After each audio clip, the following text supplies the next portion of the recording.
And the last thing is money.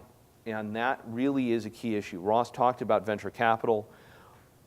Having Atlanta nearby is a real advantage in that regard. We're not talking about saying that the Savannah River site is an extension of Atlanta. You don't want to do that. What you want to do is be able to say we're our own unique place, but we're a couple hours drive away from Atlanta, which is an international airport with flights all over Europe, flights to Asia, flights to where the capital is. Atlanta actually happens to be one of the great regional centers of venture capital in the country. It's not a national center to the same degree, but the finance opportunities are there and the know-how is there and the ability to bring people in. When we were dealing with Florida, one of the things that consistently happened over and over again is people kept on saying, well, we need to go up to Atlanta in order to access the money or to access the know-how, let alone go up to Boston. Well, you have the ability to get somebody to come in for a day trip to meet with you, to meet with potential companies, to meet with potential tech transfer opportunities. That's a huge advantage. And in the long term, that's going to be a real positive in terms of establishing local resources and identity. What Kevin is saying, you're not competing against Atlanta. Okay? What you're trying to do is leverage the financial capital that is resident there to steal it from Atlanta, okay? Let's be honest. That's what you're trying to do. You're trying to leverage the fact you have a national lab, right? They don't have access to that same type of research capacity.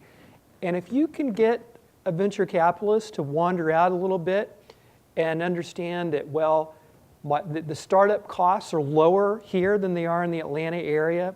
It doesn't cost as much for business services.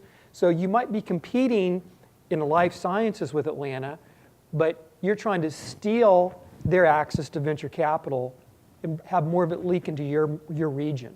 So you're not trying to compete in that sense in the life sciences with them, although certainly you will, but you want to co-opt the venture capitalists to venture out farther. That's what he's trying to get at. Yeah, and the fact is that venture capitalists go for the great ideas, and investor capitals and angels and private equity and the various other key groups. Now with private equity, you may have to bring people down from New York, but it's not, if they're going to go and look for a good deal, they look for opportunities. They look for things where they feel like the growth is there or it's been underutilized.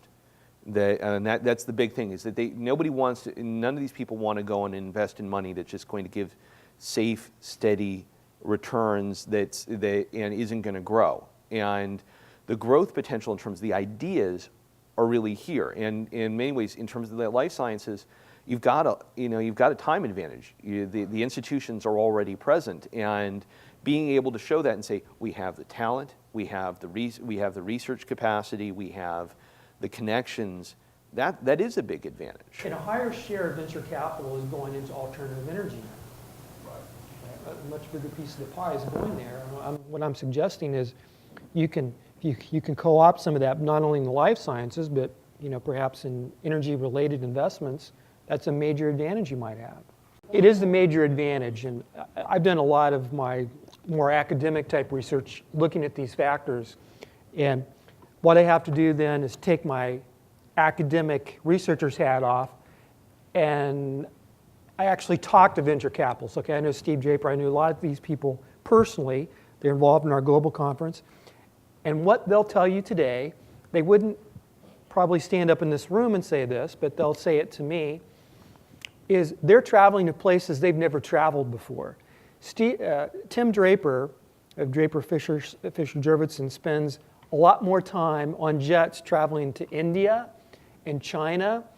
They recognize that the best ideas just don't come from Silicon Valley anymore, and they need to diversify their portfolio to invest in a number of different areas. So the point I'm trying to make there is that venture capitalists are more willing to travel than they ever have before.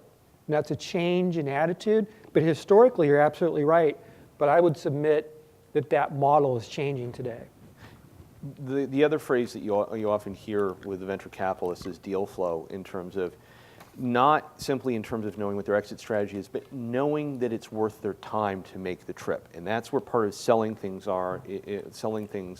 comes in, is that if you have the regional strategy, and this means potentially having fairs or conferences. It means potentially doing a mission or a group at some point that goes either into Atlanta, or it means even going to Silicon Valley or Boston or somewhere else, but actually arranging a series of meetings both ways, where you have multiple venture capitalists who meet with a certain number of people with the local ideas and the local experts who meet with the venture capitalists. That's really what gets things going. And it's one of the things that Utah actually did is that they pushed creating a fund of funds. They pushed creating organized investment vehicles where they actually, once they got enough together, they got these venture capital companies and these investment companies that were not based in Utah to create an organized system of investments. And that way, they create an investment pool where they didn't say all the money in this investment pool had to be in the state. Because if you do that, you just kill yourself, because then what happens is that they say, all right, well, what do I do in a downtime, or when when I need to balance out my portfolio and my risks? But you do say that a certain percentage of it has to be in the region.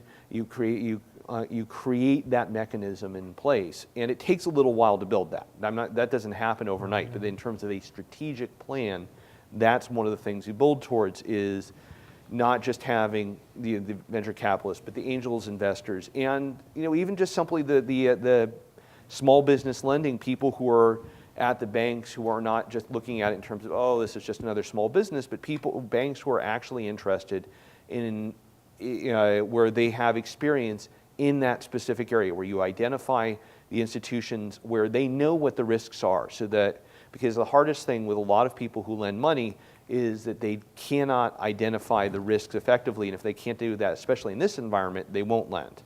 But if they can identify the risks, if they've got the familiarity with it and the experts on it, there's a huge leg up there.